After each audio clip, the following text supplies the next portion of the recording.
kalau kesimpulan sementaranya ini partai dan pemerintahan semua ini narasinya narasi Jokowi ini semuanya. Sementara pemenangnya Jokowi dari sisi narasi ya, gitu. Padahal kalau kekuatan perubahan, meskipun ya ada keberlanjutan, perubahan itu kan narasinya perubahan satu. Yang kedua, dia menjaga jarak diametral dengan Pak Jokowi.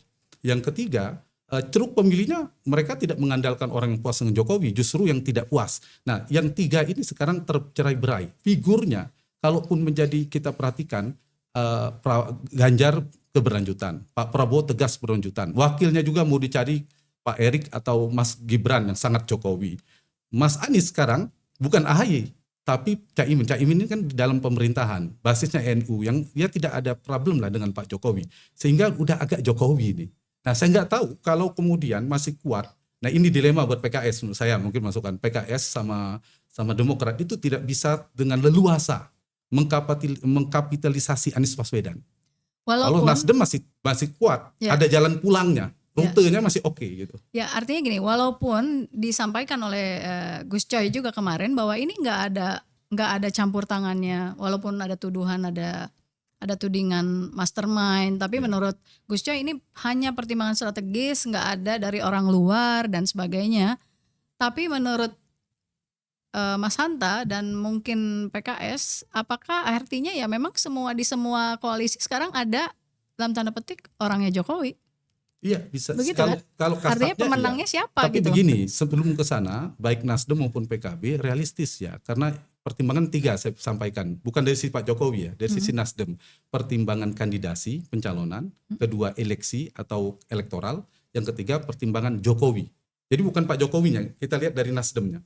Nasdem dari kandidasi kok lebih real ini, bersama PKB mereka sudah bisa berlayar tanpa PKS sekalipun, itu sudah cukup. Sehingga posisi tawar PKS pun tidak sekuat kemarin. Kemarin PKS keluar nggak bisa maju Anies. Tapi sekarang PKS gagal pun mereka bisa maju. Dari kandidasi mereka sudah oke. Yang kedua dari eleksi, elektoral yang tadi kita bahas. Ada plus minusnya. Mungkin dalam pikiran Nasdem adalah melengkapi Pak Jokowi, melengkapi Pak Anies dari sisi elektoral Jawa Tengah, Jawa Timur. Kan ada pepatah, tidak ada rotan akar pun jadi. Dengan Bu Kofifa nggak jadi, kemudian disebutkan Pak Mahfud, ya Caimin oke lah. Tapi Caimin ada bawa partai, itu yang bedanya dengan yang lain. Dia strategis partainya.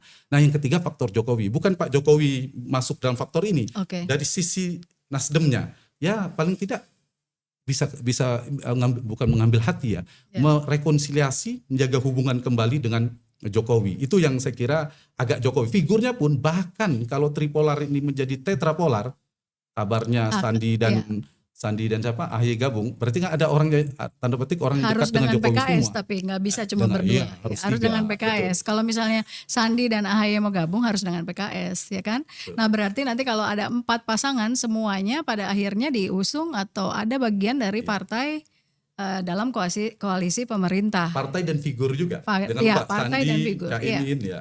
Artinya ya sebetulnya, tapi sekali lagi kemarin dikatakan oh ini nggak ada, tapi memang dianggap ini sebagai faksi Surya Paloh, faksi Prabowo, faksi Mega, dan mungkin nanti ada faksi yang lain lagi, dan itu semua bagian dari rezim.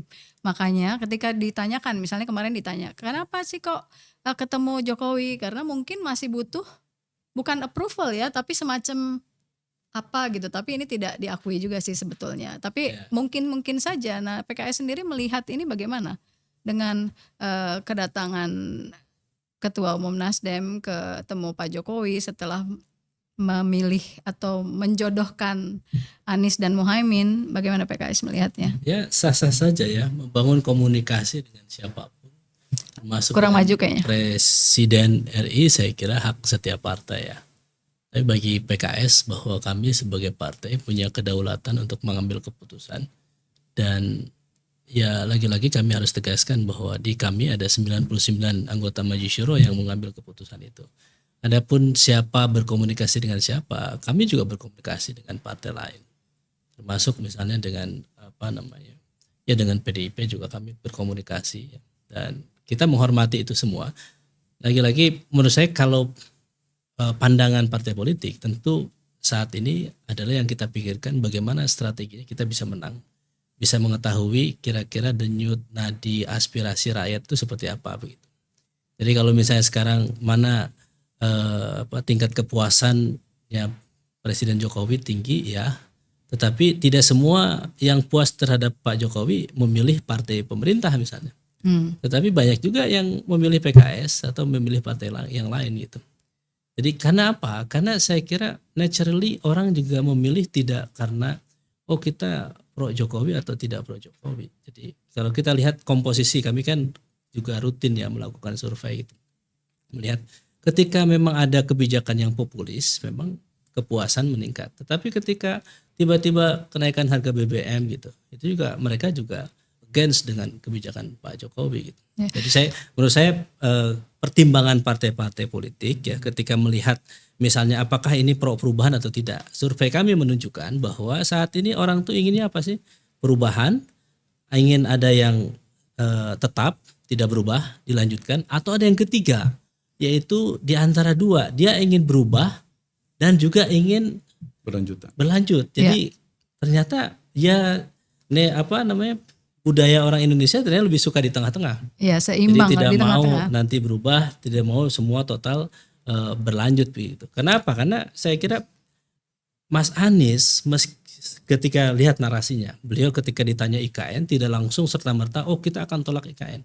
No, rasional, nggak bisa IKN itu tiba-tiba ditolak oleh sebuah pemerintahan karena harus mendapatkan approve dari DPR misalnya. Ya. Terus apalagi kira-kira, oh kita tidak akan mendukung program BLT, nggak mungkin. BLT ini salah satu bantalan sosial yang diinginkan oleh rakyat Indonesia misalnya. Tapi misalnya ada kebijakan-kebijakan lain, misalnya terkait dengan jalan tol. Kenapa lebih banyak dibangun jalan tol dibandingkan jalan yang tidak berbayar misalnya. Nah, hal-hal yang seperti itu kami melihat Mas Anies ini memang layak untuk memimpin Indonesia ke depan. Karena dia paham tentang program yang saat ini berjalan. Dan dia juga paham kira-kira apa yang harus diperbaiki. Nah itulah kalau kita lihat bagaimana PKS mengambil kebijakan itu apa sih? Kenapa sih PKS memilih Mas Anies? Yang pertama, karena kami melihat bahwa beliau salah satu sosok yang dicintai oleh rakyat. Kenapa? Dan itu masuk ke tiga besar itu. Kalau orang sudah masuk ke tiga besar berarti ini pengikutnya sudah banyak. Salah satunya dari mana? Dari PKS. Kenapa PKS? Pilkada DKI, Gubernur Anies, pengusung utamanya adalah Partai Keadilan Sejahtera. Jadi kalau misalnya Nasdem baru, kami sejak sudah lama begitu. Jadi kami banyak berinteraksi dengan beliau. Nah, potensi menang ada di situ. Karena disukai oleh banyak orang. Dia punya pikiran yang bagus. Yang kedua, kami melihat beliau sosok yang nasionalis religius ini. Jadi beliau bisa menempatkan diri bagaimana memposisikan diri di tengah gitu. Di saat ini ada pembelahan di tengah-tengah masyarakat, beliau mampu gitu memposisikan diri. Beliau bisa berkomunikasi dengan nasionalis dan juga keumatan. Yang ketiga, kami memandang beliau itu tokoh pemersatu. Jadi ini yang menjadi 3 alasan kenapa kemarin Musyawarah Majelis Syuro ke-8 itu memilih beliau. Ya. Dan saya kira tadi kami tidak mau terlalu diametral bahwa ini Jokowi man atau tidak. Saya kira realitasnya kalau pola berpikirnya itu memang koalisi Demokrat PKS ini akan kosong gitu. Tidak terjadi apa-apa. Ya. Kalau misalnya tidak ada satu Nasdem, paling tidak udah sukses itu untuk memecahnya. Jadi saya kira 3 ini dan sekarang ya kami yakin lah mudah-mudahan saya kira pertimbangan Nasdem dan PKB gabung dengan di koalisi perubahan ini menunjukkan kedaulatan bahwa Nasdem dan PKB memang punya daulat untuk mengambil pilihan sendiri. Di saat dulu isu bahwa tidak boleh ada partai yang mendukung Pak Anies yang berada dalam pemerintahan. Toh kemarin Nasdem sudah ikut mendukung dan kemudian PKB saat ini. Ini sebetulnya kabar gembira bagi demokrasi di Indonesia. Ya. Ketika partai-partai berani untuk mengambil sikap bahwa saya kalaupun ada yang tidak suka itu pilihan. Mau siapapun termasuk presiden misalnya. Jadi saya kira ini menurut saya bagi saya ya Bang Hanta. Jadi narasinya adalah ketika bahwa dikata bahwa ini Jokowi, mungkin Pak Jokowi kan selalu ya saya kira teori politik yang selalu dipakai oleh para politisi kan dramaturgi terkadang front stage sama backstage-nya kadang berbeda ya. Tapi bagi kami adalah selesai bahwa siapapun partai politik punya kedaulatan. Saya waktu itu saya kira ikut beberapa kali lah di tim negosiasi itu selalu mengatakan bahwa ini PKS pengambilan keputusannya bagaimana. Kami tentu akan berbicara dengan stakeholder utama kami. Siapa? Yaitu struktur kader PKS. Disitulah kenapa bagi kami memang PKS itu pakemnya jelas. dengan siapa kita berkoalisi, mendukung siapa, dasarnya adalah musyawarah majelis syuro. Dari penjelasan Mas Pipin ini kok saya jadi lebih 99% yakin PKS masih akan tetap di Iya, koalisi. betul. Karena begitu menggebu-gebu menjelaskan Anies Baswedan gitu. Itu pilihan realistis. Iya, jadi saya yakin nih Tapi 99,9%. kemana coba? Iya. Tentu tidak bisa mendahului musyawarah Makanya dari majelis tadi syuro. saya diemin gitu. Ya, oke, silakan lanjut. Oke, jadi wah, bener ya, Mas Hanta betul. merasa kayaknya yang terbaik mungkin buat PKS adalah tetap di koalisi atau bagaimana? Iya, saya kira kalau mau jujur dari partainya, tidak hanya PKS, Demokrat pun di Iya. luar soal AHY, itu paling realistis, lebih menguntungkan secara elektoral bagi partai itu bersama Anies. Karena berdasarkan data survei bisa dibandingkan, memang preferensi pemilih PKS dan Demokrat itu seperti saya katakan tadi lebih banyak ke Anies pertama. Iya. Sebelum ada turbulensi politik antara Anies dan PKS ya. Yang kedua baru ke Prabowo di tengahnya, kemudian di Ganjar. Nah tadi soal spektrum politik yang menarik ya. Mengapa menjelaskan Pak Prabowo agak ada tren naik sempat sebelumnya? Karena Pak Prabowo itu di dalam persepsi publik dia pemersatu. Dia di tengah, Anies di kanan dalam makna tadi religius, Islamis, kekuatan religius, kemudian Ganjar di kekuatan nasionalis kiri. Ini yang menyebabkan spektrum itu, dan orang Indonesia suka di tengah. Nah, tapi dengan sekarang dinamikanya kan makin berkembang ya dinamikanya, dan sekarang posisi saya kembali ke pertanyaan Mbak Yasmin tadi. Lalu bagi PKS dan Demokrat di mana? Saya masuk Demokrat mungkin ya. Ya kalau ini kan tadi udah 99% ya. Iya, kelihatan sekali nih sangat promosiin Anies Baswedan. Masa sih sekarang Mas Anies milih cawapresnya, kan kata piagam itu pilihan diserahkan kepada Anies Baswedan, kepada calon presiden. Jadi logikanya mestinya ya diterima kan, bukan begitu? Ya sampai hari ini saya harus membawa proposal atau keputusan musyawarah majelis syuro nomor 8. Jadi musyawarah majelis syuro yang ke-8 itu PKS tegak lurus bahwa kita mendukung Pak Anies Baswedan. Cuma kan tinggal masalah cawapresnya. Ya. Cawapresnya ini ketika Mas Anies memilih memang kita menyerahkan, tetapi harus dibahas dulu di musyawarah majelis syuro itu. Dan Nah, bagi adapun PKS nanti hasilnya musyawarah majelis syuro menerima atau tidak, kami tidak bisa mendahului keputusan musyawarah. Insya Allah mungkin Bener. seenggaknya harapan dari jubir PKS kelihatannya akan menerima gitu ya, mudah-mudahan. Ya. Apa gimana? Ya saya kira kita tunggu hasil musyawarah. Kalau ke PDIP itu bisa dibayangkan tergerus suara PKS dukung Iya. Ganjar. Ya. Kalau ke Pak Prabowo udah ada kawannya, Gelora sudah dukung di sana. Ya, itu dia nggak bisa masuk kali ya. Oh ya Mas, kalau menurut Mas Hanta berarti lebih strategis untuk PKS, dan sepertinya PKS akan stay di koalisi perubahan. Nah sementara bagaimana dengan Demokrat? Apakah menurut Mas Hanta tadi udah bilang ya, lebih sebenarnya buat Demokrat itu lebih dapat tempat di koalisi perubahan, walaupun koalisi perubahan itu sekarang sepertinya tidak diametral lagi gitu ya dengan pemerintah, karena udah ada partai dan sekarang cawapresnya ya Meskipun yang rebutan gitu. Menggunakan tagline perubahan ini. Nah bagi itu dia. Demokrat, Nah bagi menurut Demokrat. Mas Hanta masih cocok nggak nama perubahan di koalisi Nasdem ini? Ya saya kira masih cocok semua, mau dipakai Demokrat juga bisa. Nama juga udah terbelah. Saya bilang tadi dia terkonsolidasi kalau Demokrat, PKS, Anies dan AHY bergabung. Itu terkonsolidasi. Itu bisa di luar prediksi. Begitu Pak Jokowi approval ratingnya turun, seperti tadi ada BBM, bisa seperti DKI, prediksi saya sebelumnya. Ini bisa kuat sekali dan berbahaya, tanda petik buat Pak Jokowi ya. Tapi dengan terpolarisasi tidak begitu berbahaya lagi. Poin saya di situ, makanya menang narasi Jokowi, dan poin saya dalam dinamika ini narasi Jokowi menang, ngetua figur-figurnya juga ada yang terasosiasi ke Jokowi, ditambah koalisi perubahan sudah terbelah kekuatannya. Nah soal siapa yang mau pakai silakan. Nah yang kedua saya ingin jawab Demokrat tadi. Demokrat ada 3 opsi pilihan tragis, pilihan strategis, dan pilihan realistis. Pilihan tragis ini kalau dia balik lagi ke koalisinya PKS, karena kan dinamika kencang kemarin, kami tidak akan ini, nggak apa-apa dalam politik kan dinamika begini. Tapi kalau balik, menurut saya ini tragis dan kecil kemungkinan dari beberapa politisi mengatakan. Yang kedua, pilihan strategis. Kalau ini bisa dicapai, strategis buat Partai Demokrat, karena dia kan menginginkan AHY supaya dapat efek ekor jas tadi.